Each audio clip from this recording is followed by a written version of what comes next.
श्री शंकर महाराज प्रकट दिन सोहळा कीर्तन महोत्सव चरित्र कथा कथा प्रवक्ते संगीताचार्य प्राध्यापक हबप गणेश महाराज भगत आयोजक माननीय राजेंद्र आबा शिळीमकर नगरसेवक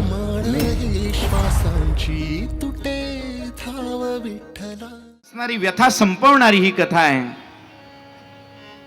परम प्रेमामृताची खाणी असणारी ही कथा आहे. अमृत संजीवनी असणारी ही कथा आहे. अजन्म जन्मच्या जन्म कथा गावी असं हे सद्गुरूंचं महिमान आहे. सद्गुरूंचं चरित्र आहे. काय महिमा वर्णू मी पामर, काय त्यांचा महिमा वर्णू मी पामर. त्यांचा महिमा वर्णन करत असताना शब्द कमी पडावे अशा या सद्गुरूंच्या महिमेमध्ये आपण सर्वजण रममाण होत आहोत. खरं पाहायला गेलं तर वेळ हा 4 दिवसाचा नाही, तो अधिक पुढच्या वर्षी आपण वाढवून घेणार आहोत. आबांना सर्व संयोजकांनी विनंती केलेली आहे. 4 दिवसात काय सांगावं, अनंत मुखानं गावं असं हे चरित्र आहे. 4 दिवसात कसं संपेल, परंतु भावकथेच्या माध्यमातून आपण त्याचे भाव समोर आणले पाहिजेत. सद्गुरूंचा त्याविषयी कृतज्ञता भाव आपल्या अंतःकरणामध्ये निर्माण व्हावा आणि खऱ्या अर्थानं सद्गुरूंची ही अनंत अगाध लीला, वेगवेगळ्या लीला विग्रह करत प्रत्येकाला वेगवेगळ्या ठिकाणी आपल्या संकटामधून सोडवत सद्गुरूंच्या चरणावरती भाव ठेवल्यानंतर सद्गुरू त्या ठिकाणी उभे राहतात. तुकोबाराई म्हणतात ना, सोडवीन माझा स्वामी निश्चयशी. माझा स्वामी मला याच्यातून बाहेर पाडणार आहे, दुःख करू नका हो. आलेला प्रत्येक दिवस हा सुखाचा आणि आनंदाचा कसा जाईल याच्यासाठी प्रयत्न करा. एका राजाला राज्य गेलं आणि गुरूंच्या जवळ गेला. सद्गुरू माझं राज्य गेलंय, एखादं काहीतरी गूढ गुह्य सांगा जेणेकरून मला दुःख होणार नाही. गुरूंनी सोपा मंत्र सांगितला आणि तो राजाला सांगितला, हा घराच्या दारावरती आरशामध्ये लिहून ठेव. मंत्र सोपा होता. त्या राजाला जरी असला तरी आपणा सर्वांसाठी हा मंत्र आहे. सद्गुरूंचा हा एवढाच मंत्र आपण सर्वांनी डोळ्यासमोर ठेवायचा आहे. बाबांचे 10 वाक्य आपल्या डोळ्यासमोर असतात ना.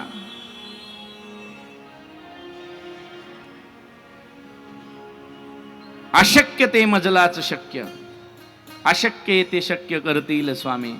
सद्गुरूंची भावना डोळ्यासमोर ठेवा. आणि त्यानं एक वाक्य सांगितलं, हेही दिवस जातील. हा सोपा मंत्र सर्वांनी आपल्या मर्मपटलावरती कोरून ठेवा. हेही दिवस निघून जातील. आज आलेला दिवस हा थांबणारा नाहीये. एक दिवस आपलेही दिवस येतील, चांगले दिवस येणार आहेत. म्हणून आलेल्या दिवसाची खंत न करता नको खेद करू कोणत्या गोष्टीचा, पती लक्ष्मीचा जाणत असे. या नायानं आलेला दिवस आनंदामध्ये घालवा. सद्गुरूंनी जीवनामध्ये अनेक लीला विग्रह करून वेगवेगळ्या माध्यमातून दर्शन दिलं.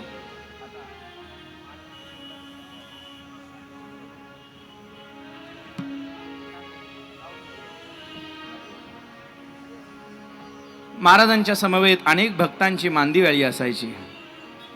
त्याच्यामध्ये जसं अष्टप्रधान मंडळ छत्रपतींचं होतं तसं महाराजांचंही अष्टप्रधान मंडळ होतं. कारखानी सधनेश्वर महाराज पारखी थोरात नवले कुकडे क्षोत्रिय नववे असती मिरीकर अष्टप्रधान नवरत्न दरबार. महाराजांचा हा नवरत्नांचा दरबार होता, ज्याच्यामध्ये त्या सद्भक्तांचं वर्णन केल्याशिवाय पुढे जाता येणार नाही. पारखी आहेत, थोरात आहेत, नवले आहेत, कुकडे आहेत, क्षोत्रिय आहेत, कारखानीस आहेत, धनेश्वर आहेत आणि त्या नवरत्नांचा असणारा दरबार. त्याच्यामधलं मुख्य रत्न म्हणजे महाराज. प्रत्येक क्षणोक्षणाला महाराजांनी सांभाळावं, वेगवेगळ्या प्रसंगामधून महाराजांनी बाहेर काढावं, अशी अनेकांना महाराजांची प्रचिती येत राहिली. वय किती सांगता येत नाही महाराजांचं.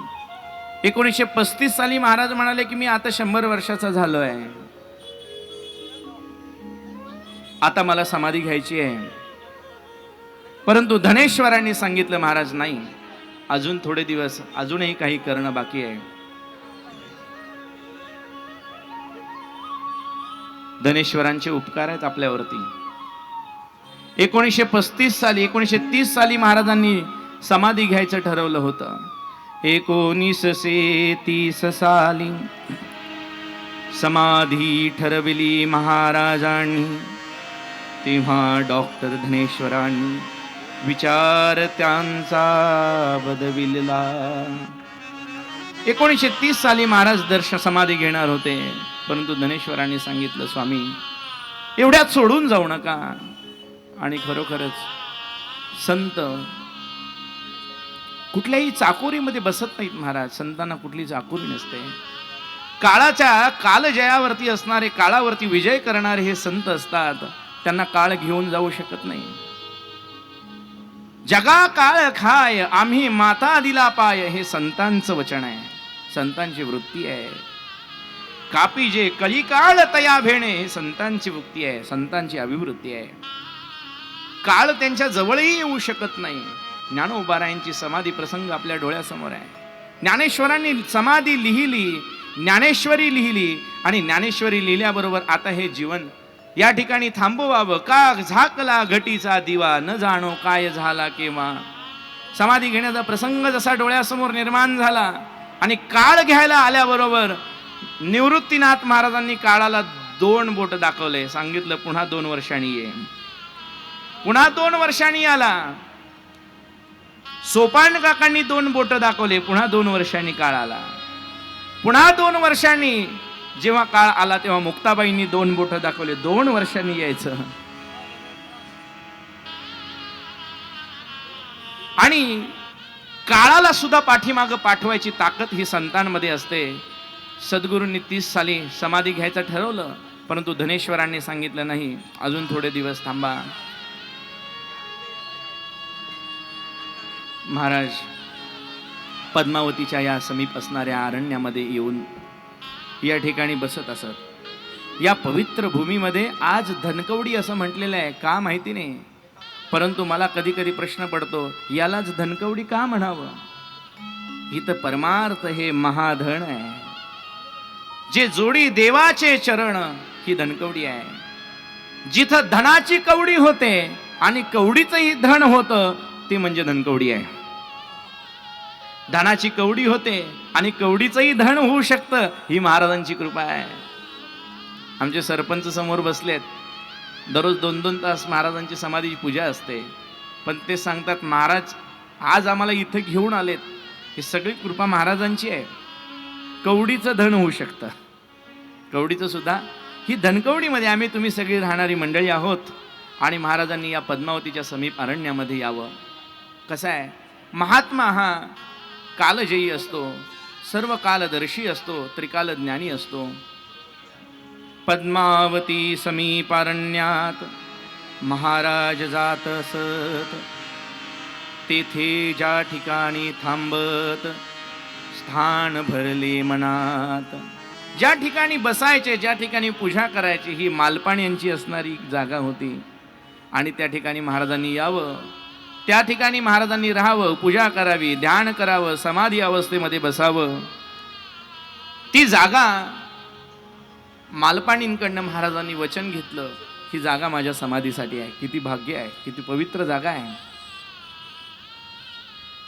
पवित्र ते कुळ पावन तो देश. ती भूमी पवित्र आहे, ज्या ठिकाणी संतांची चरण रज लागलेले आहेत. ब्रह्मादिक ज्यांची वंदी पायवणी, अशी ही भूमी आहे. ज्या भूमीचं धुलीकण घेण्यासाठी म्हणून देव सुद्धा या ठिकाणी येतात आणि गडबडा लोळतात. ती भूमी आहे. त्या संतांच्या भूमीमध्ये, या भूमीमध्ये महाराजांनी यावं, त्या ठिकाणी ध्यान करावं. आणि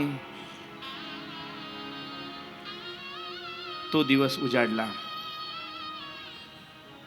ज्या दिवशी महाराजांनी आपलं जीवन देहरूपानं या ठिकाणी संपवण्याचा निर्णय घेतला.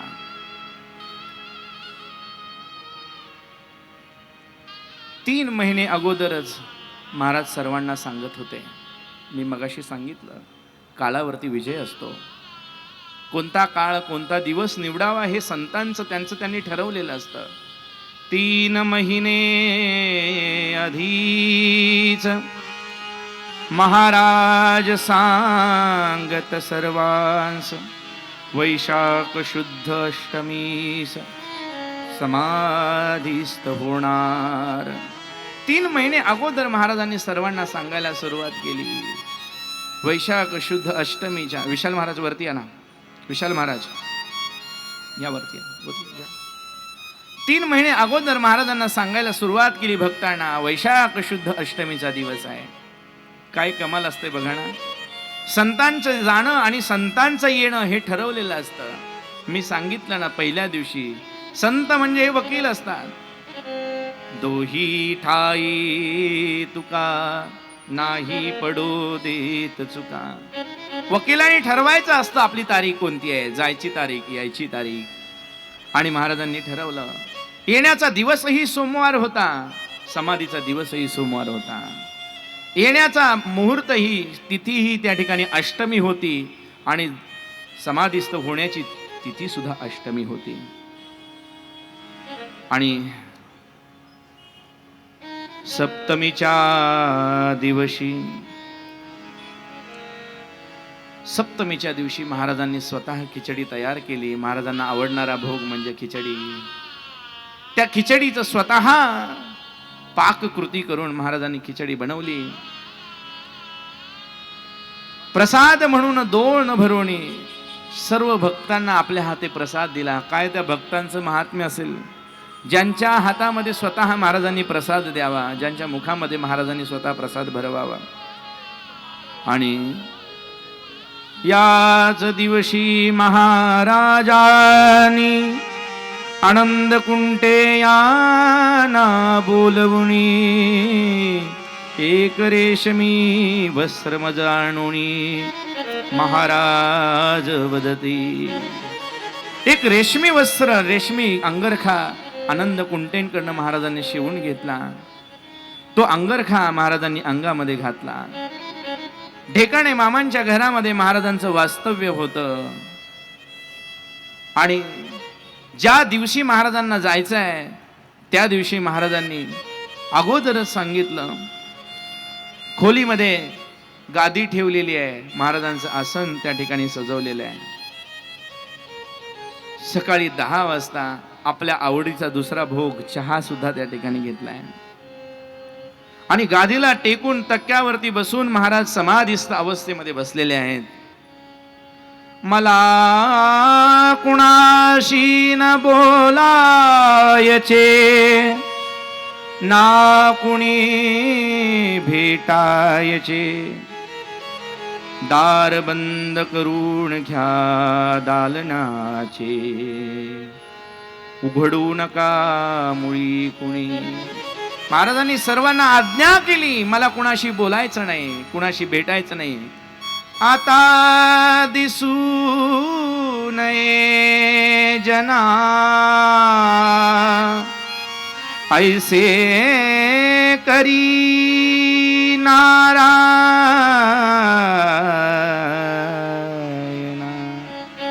कुणाशी बोलवायचं नाही, कुणाशी भेटायचं नाही, महाराजांनी सांगितलं.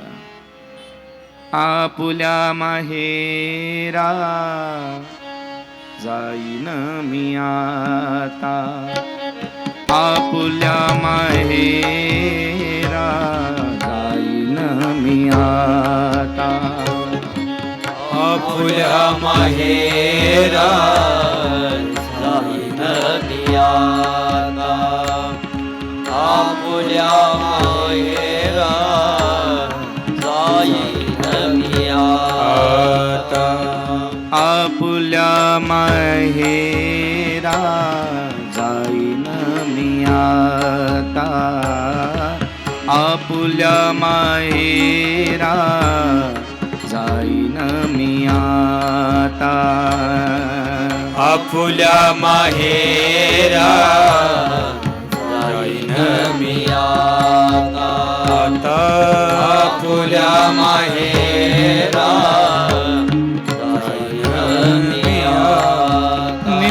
निरोपया संता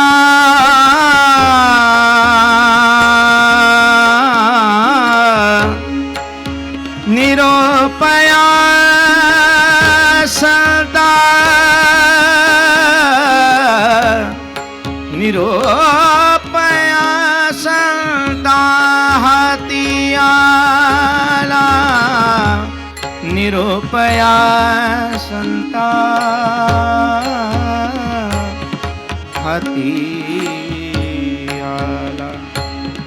महाराजांनी ढेकाणे मामींना सांगितलं, मला आता कुणाशी बोलायचं नाही, कुणाला भेटायचं नाही.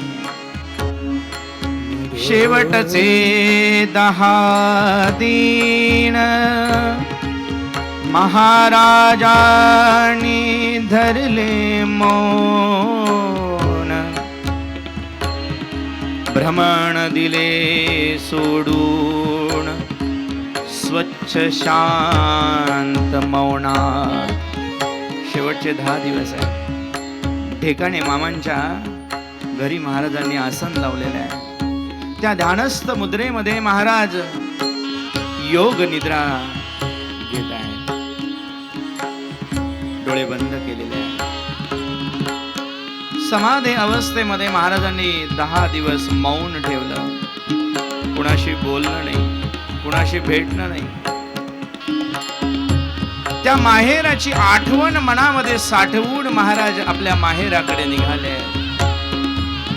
गुरुमूर्ती स्वामी समर्थांची डोळ्यासमोर ठेवलेली आहे. आपले आवडीचे 2ही ग्रंथ ज्ञानेश्वरी, दासबोध समोर ठेवलेला आहे. महाराजांनी मौन धारण केलं. नेत्रपाती त्या ठिकाणी बंद केलेली आहे. ब्रह्मानंदाच्या सुखसागरामध्ये, आनंद कल्लोळामध्ये महाराजांनी आपलं ध्यान त्या ठिकाणी लावलेलं आहे.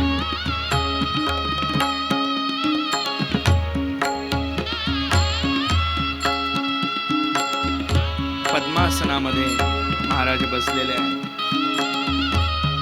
सुंदर भरजरी अंगरखा अंगावरती घातलेला आहे. सुंदर असा फेटा जे सद्भक्त भस्मे नेहमी घालायचे. आपल्या भक्तांची खुणा जसं पंढरीरायानं आपल्या अंगावरती बाळगाव्या, तसं महाराजांनी तो फेटा आपल्या अंगावरती धारण केला. तोच फेटा आजही महाराजांच्या समोर आहे. पद्मासनामध्ये महाराज बसलेले आहे. ज्ञानेश्वरी समोर आहे. दासबोध समोर आहे. सद्गुरूंची गुरुमूर्ती, स्वामी समर्थांची गुरुमूर्ती डोळ्यासमोर साठवलेली आहे. आपल्या श्वासावरती, प्राणायामावरती, उद्वासावरती महाराजांनी पूर्ण लक्ष केंद्रित केलेलं आहे. आणि समाधी अवस्थेमध्ये त्या दरवाजाच्या बाहेरून सर्व भक्त मंडळी आक्रोश करत आहेत. आता हा दिनकर आपल्याला दिसणार नाही. आता माझे सद्गुरू मला दिसणार नाही, सद्गुरू भेटणार नाही. या अवस्थेमध्ये प्रत्येक जण गहेवरून रडत आहे, धाय मोकलून रडत आहे. महाराजांची शांत निश्चळ मूर्ती ठिकाणे मामांच्या घरामध्ये समाधी अवस्थेमध्ये निद्रित आहे.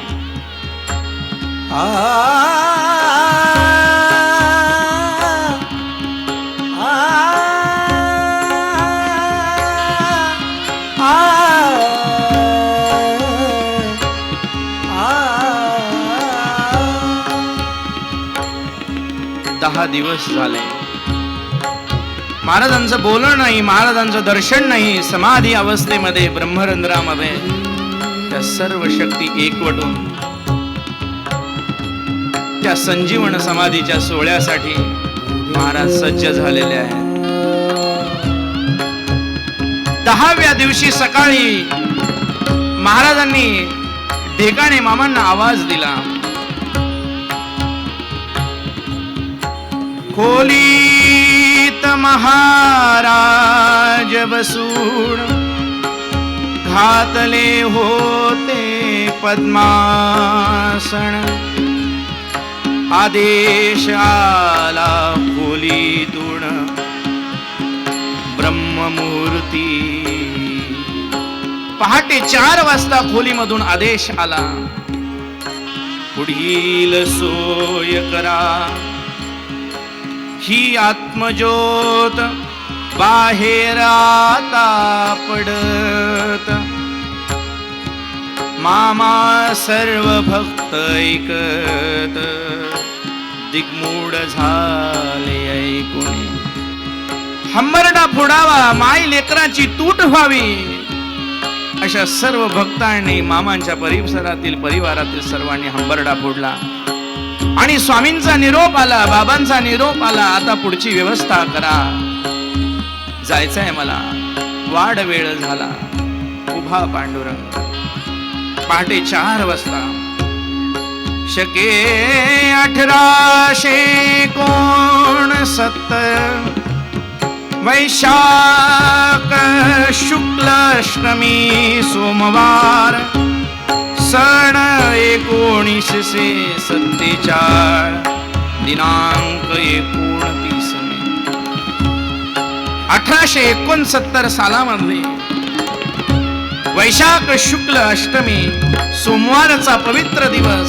नावच शंकर आहे. शंकराच्या आवडीचा असणारा दिवस म्हणजे सोमवार. त्या सोमवारच्या दिवशी महाराजांनी सकाळी 4:30 वाजता मामांना आज्ञा केली. पुढील तयारी झाली. महाराजांची आत्मज्योत विलीन झाली. विश्वरूपात प्रत्येकाची आत्मज्योत थरारली.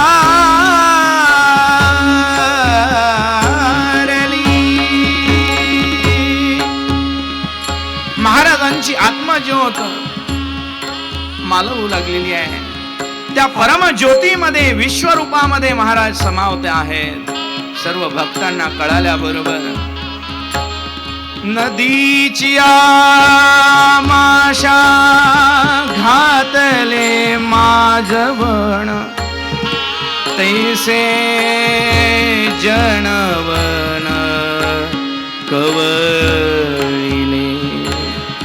नदीच्या माशांना जसं माजवण घालावं आणि पाण्यातले मासे एकत्र यावेत तसं संपूर्ण जन आणि मन कालवून गेलं. आता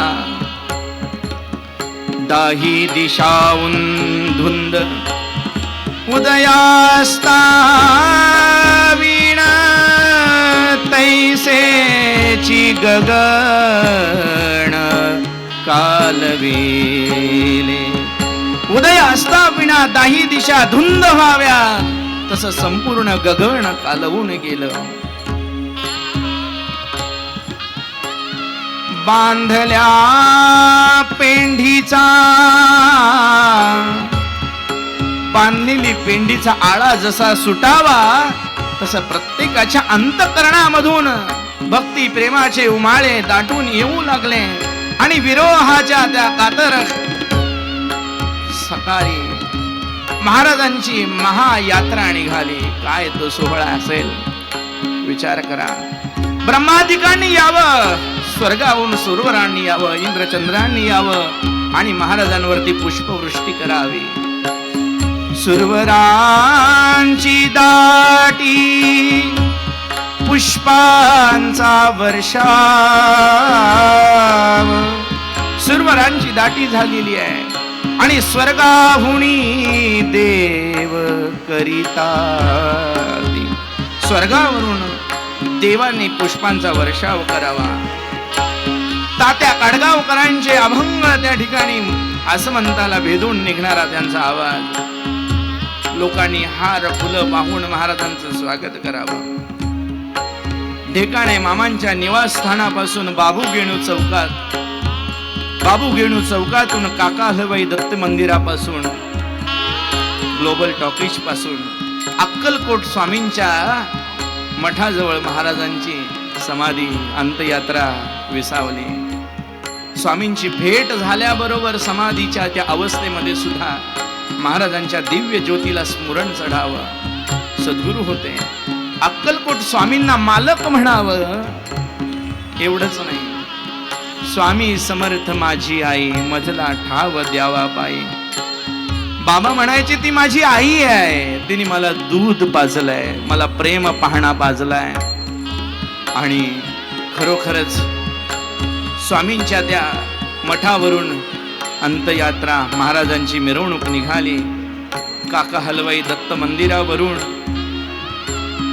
पर्वती अरण्येश्वर सर्व भागांमध्ये महाराजांच्या प्रेमाची, महाराजांच्या कृपेनं पुलकित झालेली भक्त मंडळी रस्त्यावरती आपल्या अश्रूंचा सडा घालत होती, रांगोळ्या घालत होती.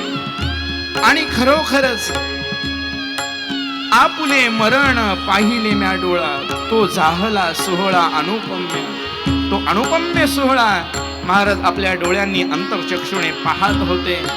आणि त्या समाधी अवस्थेमध्ये महाराज ठरलेल्या ठिकाणी पद्मावतीच्या या पवित्र प्रांगणामध्ये, धनकवडीच्या या पवित्र पुण्यभूमीमध्ये, मालपाणींच्या या पवित्र क्षेत्रामध्ये महाराजांनी सांगून दिलेल्या, ठरवून दिलेल्या जागेवरती ही अंतयात्रा, महाराजांची समाधी यात्रा त्या ठिकाणी आली.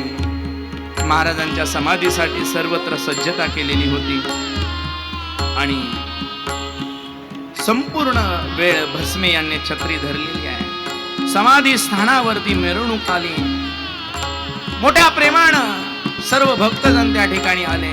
महाराजांना समाधी स्थळी बसवलं आणि समाधी स्थळी बसून सर्वांनी मोठ्या प्रेमानं जय जयकार केला. शंकर बाबा महाराज की बोलिए, सद्गुरु शंकर बाबा महाराज की अवधूत चिंतन श्री गुरुदेव दत्त, अवधूत चिंतन स्वामी समर्थ महाराज की जय. श्री स्वामी समर्थ जय. श्री स्वामी समर्थ जय जय स्वामी समर्थ. ओ श्री स्वामी समर्थ जय जय स्वामी समर्थ. श्री स्वामी समर्थ जय जय स्वामी समर्थ. ओ श्री स्वामी समर्थ जय जय स्वामी समर्थ. श्री स्वामी समर्थ जय जय स्वामी समर्थ. महाराज श्री स्वामी समर्थ जय जय स्वामी समर्थ. श्री स्वामी समर्थ जय जय स्वामी समर्थ. महाराज श्री स्वामी समर्थ जय जय स्वामी समर्थ. श्री स्वामी समर्थ जय जय स्वामी समर्थ. महाराज श्री स्वामी समर्थ जय जय स्वामी समर्थ. श्री स्वामी समर्थ जय जय स्वामी समर्थ. महाराज श्री स्वामी समर्थ जय जय स्वामी समर्थ. श्री स्वामी समर्थ जय जय स्वामी समर्थ. महाराज श्री स्वामी समर्थ जय जय स्वामी समर्थ. श्री स्वामी समर्थ जय जय स्वामी समर्थ. महाराज श्री स्वामी समर्थ जय जय स्वामी समर्थ. श्री स्वामी समर्थ जय जय स्वामी समर्थ. महाराज श्री स्वामी समर्थ जय जय स्वामी समर्थ. श्री स्वामी समर्थ जय जय स्वामी समर्थ. महाराज श्री स्वामी समर्थ जय जय स्वामी समर्थ. श्री स्वामी समर्थ जय जय स्वामी समर्थ. बोलिए शंकर बाबा महाराज की जय. अवधूत चिंतन श्री गुरुदेव दत्तात्रय भगवान की जय. स्वामी समर्थ महाराज की जय. महाराज समाधिस्थ झाले. पण एक वाक्य नेहमी लक्षात ठेवा, महात्मा देह धारण करत असताना जे कार्य करतो ना, त्याही पेक्षा 100 पट जास्त कार्य देह ठेवल्यानंतर करत असतो. आणि त्याची प्रचिती ही आहे, त्याची प्रचिती आपल्याला येते. महाराज जरी देहरूपाने नसले तरी त्यांच्या अस्तित्वानं पुन्हा अनेकांना दर्शन आहे, अनेकांना साक्षात्कार आहे. आपल्याला सांगताना आता वेळ पुरणार नाही, परंतु आपण या भावकथेच्या माध्यमातून त्या समाधीचा भाव, महाराजांच्या अवतार कार्याचा भाव, महाराजांच्या प्रगट दिनाचा भाव आपण सर्वजण समजून घेत आहात, घेतलेला आहे. आज ही कथा विरामाकडे जात आहे. विराम जरी असला तरी तो स्वल्प विराम असावा, पूर्ण विराम होऊ शकत नाही. आदरणीय आबांनी हे सुंदर संयोजन केलेलं आहे. नगरसेवक म्हणून या भागाचं प्रतिनिधित्व करत असले तरी सुद्धा सद्गुरूंचे एक सच्चे उपासक कृतज्ञ भावानं सद्गुरूंवरती भाव कसा असावा हे ज्यांच्याकडनं पाहिल्यानंतर कळतं ते आमचे आदरणीय आबा. नगरसेवक म्हणून, सद्गुरू भक्त म्हणून आणि एक मातीतला माणूस म्हणून, मातीशी इमान असणारा माणूस म्हणून आबांविषयी कृतज्ञता भाव मनामध्ये सदैव आहे. तो प्रत्येकाच्या असावा. सहज मनामध्ये निर्माण आला. जवळजवळ 8 वर्षापासून आबांचं हे मानस होतं. 8 वर्षापासून आबांच्या डोक्यामध्ये याचा विचार चालू होता की प्रगट दिनाचा सोहळा व्हावा आणि तो भव्य दिव्य सोहळा आपण याची देही याची डोळा पाहतो आहोत. सत्य संकल्पाचा दाता नारायण सर्व करी पूर्ण मनोरथ. फक्त मनामध्ये सत्य संकल्प असावा, सद्गुरु कार्य असावं. महाराज आपल्याला कीर्तन महोत्सव करायचा आहे. आबा तुम्ही दिलेली जबाबदारी मी निश्चित पूर्ण करेन. सद्गुरूंच्या चरणी भाव ठेवला आणि माहिती नव्हतं होईल का, जमेल का, करेल का, परंतु आज हा मोठा असणारा बहुमान आपण सर्वांनी या ठिकाणी दिलाय. सद्गुरूंचं कार्य आहे ते तुम्ही आम्ही काय हो, वाऱ्या हाती माप चाले सज्जनांचे. पाठीमागे उभे आहेत. काय सुंदर रचना झाली आबा. अक्षरशः मला त्या अभ्यंकराच्या गणेशाचं आठवण होत आहे. त्या अभ्यंकराच्या मुलाचंही नाव गणेशच आणि माझंही नाव गणेशच. त्या दत्तात्रय अभ्यंकरांच्या डोक्यावरती सारखी पावलं महाराजांची असावी. आणि कॅमेऱ्यामधून आज सगळी लोक बघतायत. मला एकानं रिप्लाय दिलाय, महाराज स्टेजची अरेंज किती सुंदर केली हो. म्हटलं आम्ही केलीच नाही, ती करून घेतली महाराजांनी. तिकडनं पाहिलं की डोक्यावरती पावलं दिसत आहेत महाराजांची. सद्गुरूंची दोनही पावलं जर डोक्यावरती असतील तर काय उणं आहे महाराज. निश्चित आबांनी सांगितलं, महाराज आता एकदा तुम्ही कथा केली ना तर धनकवडी, पुणे, महाराष्ट्र काय जगभर तुम्हाला कथेची बोलावणी येणार आहे. आता फक्त तयार राहा. जगभर येणार आहे. शंकर महाराजांचे ट्रस्टी आमचे भगवान महाराज आदरणीय सचिव असतील, आदरणीय भोसले साहेब असतील, सर्व मंडळींनी अतिशय प्रेमभावानं या कथेचं आणि कीर्तन महोत्सवात आयोजन केलं. द्यावे तेवढे धन्यवाद थोडे आहेत. मी सुरुवातीलाच सांगितलं, या सर्व आयोजकांसाठी, या संयोजकांसाठी आणि सुंदर संयोजन करणाऱ्यांसाठी आपण एकदा जोरदार प्रेमानं टाळ्या वाजवायच्या आहेत. अजून जोरदार. मागे उभा असणाऱ्या सर्वांनी टाळ्या वाजवा. आणि आपल्या ह्या टाळ्या म्हणजे केवळ टाळ्या नाही तर तो आम्हा सर्वांचा असणारा, आम्हा संयोजकांसाठी, ट्रस्टींसाठी, आदरणीय आबांसाठी दोन्ही हाताने दिलेला भरभरून आशीर्वाद असणार आहे. जेवढा आशीर्वाद देता येईल तेवढा द्या. कारण या आशीर्वादाचा परिपाकच पुढे पुढे ही कथा. आणि त्यांनी सांगितलं की महाराज एकदा सुरू केलंय ना, हे सद्गुरूंचं कार्य आहे. यावत चंद्रो दिवा करो, हे असंच राहणार आहे. चंद्र सूर्य असे तोपर्यंत हा जन्मोत्सव आणि ही कथा अशाच पद्धतीने चालू राहील. आम्ही असो अथवा नसो, कारण तो असणारा करता तो आहे, करविता तो आहे आणि आहे परंपरा आहे. ट्रस्टीचं असणारं प्रेम आहे. सर्व असणाऱ्या सद्गुरूंच्या भक्तांचा असणारं नितांत श्रद्धा आहे. मला खरोखर अभिमान वाटतो. बाबांच्या वरती श्रद्धा असणारे सद्गुरू भक्त एवढे निस्सीम आहेत महाराज, एवढे निस्सीम आहेत. आपल्या सद्गुरूंविषयी जर एवढा निस्सीम भाव असेल ना तर गुरुचरणी ठेविता भाव आपोआप भेटे देव. देव भेटल्याशिवाय राहणार नाही, दुसरं जायची गरज नाही. देव भेटायला दुसरीकडे जायची गरज नाही. इथं श्रद्धा ठेवा, कारण तिथं देव येतो, तिथे देव असतो. देव उभा मागे पुढे उगवी कोडे संकट, तेथे असे देव उभा जैसी समचरणाची शोभा. किती प्रमाण द्यावी. मागे पुढे उभा राहे सांभाळीत आली आघात निवाराया. अशा या भगवंताची पावलं सद्गुरूंच्या रूपामध्ये आपण पुजावीत. आणि म्हणून कथेचा केलेला हा अट्टास आहे. किंबहुना तुमचे केले धर्म कीर्तन हे सिद्धी नेले, तेथ माझे उरले पायी कप. किंबहुना तुमचे केले, ह्या मी बोलतोय खरा, परंतु वाचा जरी माझी असली तरी साळुंकी मंजूळ बोलत से वाणी. शिकविता धनी वेगळाची. साळुंकी मंजुळ वाणी बोलते, पण शिकवणारे, बोलवून घेणारे, वदवणारे सद्गुरू पाठीमागे आहेत. सर्व सद्गुरूंची कृपा आहे, तुम्हा सर्व श्रोत्यांची कृपा आहे, म्हणून ही कथा आपल्या समोर मांडता आली. हेची दान देगा देवा, तुझा विसरण व्हावा. गुण गायीन आवडी, हेची माझी सर्व जोडी. जन्मच्या जन्म भगवंताची सद्गुरूंची कथा करावी. जन्मच्या जन्म त्यांच्या गुणगाणामध्ये आजन्म त्या ठिकाणी पुन्हा पुन्हा जन्म घेऊन गहीन मी जन्म याजसाठी देवा, तुझी चरण सेवा साधावया. हरिनाम कीर्तन संतांचे पूजन, घालू लोटांगण महाद्वारी.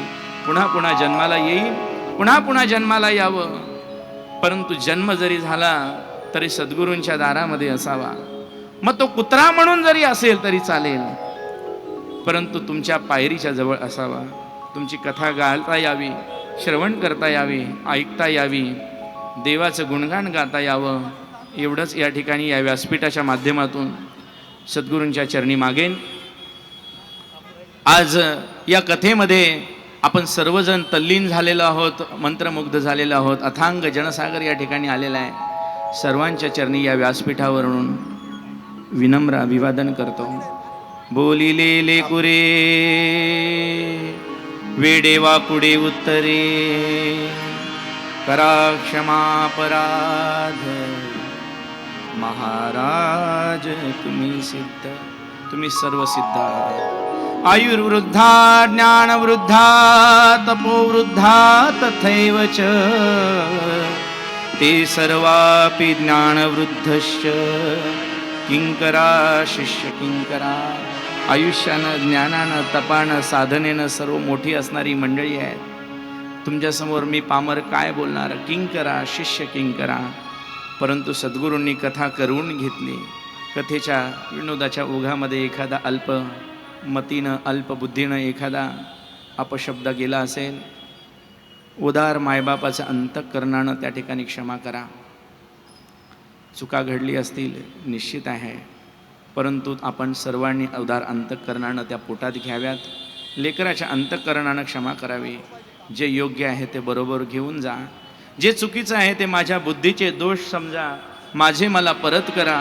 जे बरोबर आहे ते सद्गुरूंचे वाक्य आहेत, जे बरोबर आहे ते सद्गुरूंचा प्रसाद आहे, बरोबर घेऊन जा. जीवनामध्ये फरक पडल्याशिवाय राहणार नाही. चुकीचे आहे ते बुद्धीचे दोष समजून माझे मला परत करा. पुढच्या वर्षी रिपेअर करून परत आणून देऊ. आणि आपण सर्वजण मंडळी आयोजनामध्ये सर्वजण सक्रिय असणारे सर्व ट्रस्टी भगवान भाऊ असतील, सचिव आमचे वायकर सर असतील, 7 वर्षाचं असतानापासून या स्वामींची सेवा करणारे आमचे आदरणीय भोसले साहेब असतील, मालपाणी असतील, ही सर्व मंडळी ट्रस्टी आहेत. त्याचबरोबर या आयोजनामध्ये सिंहाचा वाटा उचलणारे आमचे आदरणीय शेळमकर परिवार आहेत, ज्याच्यामध्ये राजेंद्रजी शेळमकर आबा असतील, महेशजी असतील, संपूर्ण परिवार याच्यामध्ये झोकून आहे. आमच्या वहिनीसाहेब दररोज या ठिकाणी आहेत. आनंदाची गोष्ट म्हणजे माझ्या वडिलांची मिराशिगा देवा, तुझी चरण सेवा पांडुरंगा. आणि वडिलांनी दिलेली परंपरा जशाला तशी अव्याहत पुढे चालू ठेवण्याचा आम्हाला ज्या दृष्टीमध्ये जाणीव येते, तो आमचा भैया आहे, आबांचा चिरंजीव. पुढे ही परंपरा आहे, सरपंचांचे चिरंजीव आहेत. ही सर्व मंडळी आज या ठिकाणी कथेमध्ये सहभागी होत असताना आपणा सर्वांनी या ठिकाणी ही कथा गोड करून घेतली. सर्व कलाकारांसाठी आपण एकदा जोरदार टाळ्या वाजवूयात. कलेचं आणि कलाकारांचं महात्म्य आपण ऐकलेलंच आहे.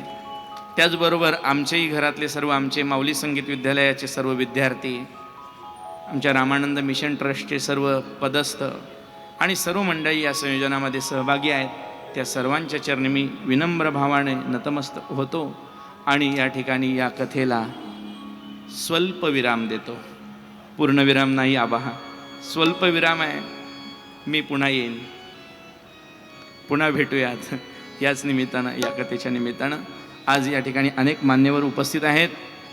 ज्यांचं कीर्तन आपण ऐकणार आहोत ते राष्ट्रीय कीर्तनकार आणि खरोखरच ज्यांच्या वाणीनं अनंत कितीतरी वेळा आपण या ठिकाणी पुलकित झालेलो होत आहोत. असे राष्ट्रीय कीर्तनकार आदरणीय चारुदत्त गुरुजी या ठिकाणी उपस्थित आहेत. गुरुजींसाठी आपण जोरदार टाळ्या वाजवूयात. त्यांचं एक कीर्तन आहे. आज ज्यांच्या हस्ते महाआरती आहे ते मान्यवर येणं आणि त्यांचं आज इथं उपस्थित राहणं अपेक्षित असल्यामुळं थोडासा कथेला विलंब झाला. गुरुजींची क्षमा मागतो. परंतु ते गुरुजी आहेत, बरोबर आपल्याला वेळेमध्ये या ठिकाणी महाराजांचं चरित्र आणि अवताराचा असणारा प्रगट दिनाचा भाव या ठिकाणी प्रगट करतील. सर्वांना विनंती आहे, आपण आपल्या हातामध्ये आरतीची कागदं आलेली आहेत. प्रत्येकाने आरती प्रेमाने म्हणायची आहे. त्याच्या अगोदर एकदा छानसं भजन आपण घेऊयात. तोपर्यंत आरतीची तयारी होत आहे. चला. हरी म्हणा तुम्ही गोविंद म्हणा तुम्ही गोपाल म्हणा हरी नारायण. हरी म्हणा तुम्ही गोविंद म्हणा तुम्ही गोपाल म्हणा हरी नारायण. तुम्ही गोविंद म्हणा तुम्ही गोपाल म्हणा तुम्ही नारायण. हरी म्हणा तुम्ही गोविंद म्हणा तुम्ही गोपाल म्हणा तुम्ही नारायण. ओ हरी म्हणा तुम्ही गोविंद म्हणा तुम्ही गोपाल म्हणा हरी नारायण. ओ हरी म्हणा तुम्ही गोविंद म्हणा तुम्ही गोपाल म्हणा हरी नारायण. तुम्ही गोविंद म्हणा तुम्ही गोपाल म्हणा हरी नारायण. गोविंद गोपाल हरी नारायण. हरी म्हणा गुरुची करूया ज्ञान सागराची आरती शंकर श्री गुरुची करूया ज्ञान सागराची. उजळल्या पंच प्राण ज्योती सहजची ओवाळू आरती मिटवणी क्षेत्र ननिक पाती हृदयी स्थित झाली गुरुमूर्ती. गुरुश्रेष्ठ देव जननी जनु का भाविकास जननी संस्कृती पाश सहज करी नाश मुक्त दासास करी करी कामधेनु आमुची आरती ज्ञान सागराची. आरती शंकर श्री गुरुची करूया ज्ञान सागराची.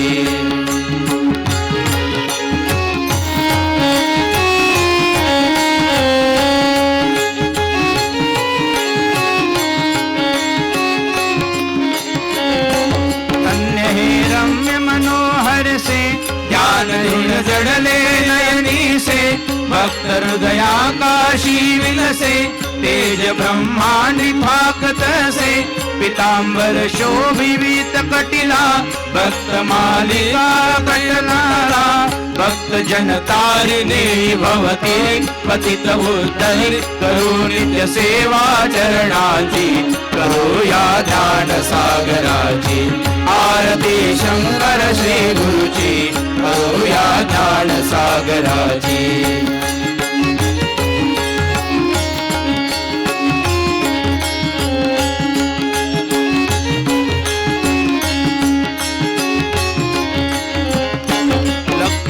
जग प्रचंड निज नयनी लक्षी ब्रह्मांड हृदय भुवनी हरी हर विधि दत्त त्रिगुणी आठवी नित्य भुवन सुमनी.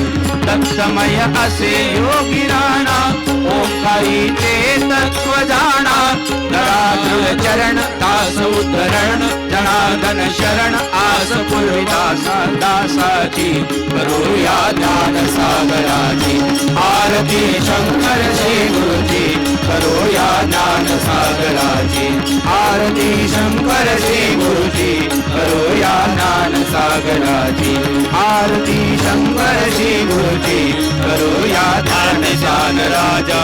महाकैवल्यतेच्या सेवकी साधू संत मनोविठला माझा लोकले ज्ञान गिरी ज्ञान राजा.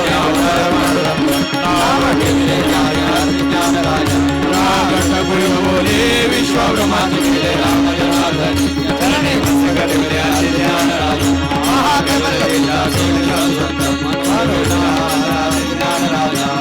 आरती तुकारामा स्वामी सद्गुरु धामा. सच्चिदानंद मूर्ती सच्चिदानंद मूर्ती माझ्या कमी आभार.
करा वा प्रभुती स्वभावा करोमि यज्ञं सकल परस्मै नामाय अचलं वेदं नारायणं कृष्णावरं वासुदेवाय श्रीधर्मावरं गोपिकावरं जानकीनायकं हरे राम राम राम हरे हरे हरे कृष्ण कृष्ण कृष्ण हरे राम राम राम हरे हरे हरे कृष्ण कृष्ण हरे हरे.